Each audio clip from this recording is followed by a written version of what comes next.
Bonjour et bienvenue sur le plateau du mur des lamentations. Aujourd'hui, je vais vous parler de la double morale de l'Amérique.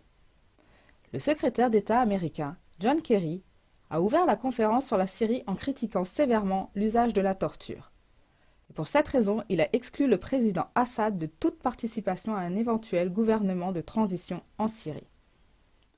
Hormis le fait qu'il n'y ait pas de preuves irréfutables justifiant ces accusations de torture, on pourrait s'attendre, devant ces paroles claires de la part des Américains, à ce qu'ils suivent eux-mêmes ces principes. Mais ce n'est malheureusement pas le cas en ce qui concerne les tortures. Le Pentagone a été obligé de reconnaître dans des rapports d'investigation que certains camps de prisonniers utilisaient la torture de façon répétée, comme par exemple en Irak. Selon ces rapports militaires, les détenus étaient sexuellement abusés. Des chiens étaient utilisés pour les mordre. Des enfants étaient violés sous les yeux de leurs parents, et les prisonniers étaient mis en contact avec des objets d'où coulaient des gouttes d'acide. De même, les violations permanentes des droits de l'homme dans la prison américaine de Guantanamo à Cuba sont bien connues de tous. En Afghanistan aussi, la torture faisait partie du programme quotidien des troupes américaines. Là-bas, des prisonniers ont raconté qu'ils étaient enfermés pendant des mois dans l'obscurité totale et obligés de supporter une musique extrêmement forte 24 heures sur 24.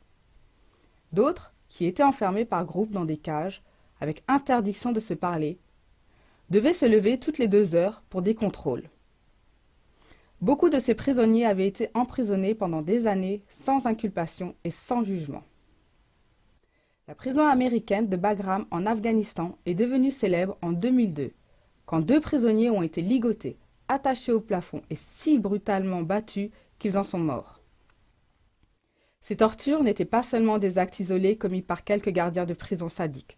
Au contraire, ces pratiques étaient approuvées et soutenues par le gouvernement américain au plus haut niveau. Sous le gouvernement de Bush, des tactiques étaient légalisées, telles que la privation continuelle de sommeil ainsi que ce qu'on appelle waterboarding, qui consiste à maintenir un prisonnier sous l'eau si longtemps qu'il croit qu'il se noie.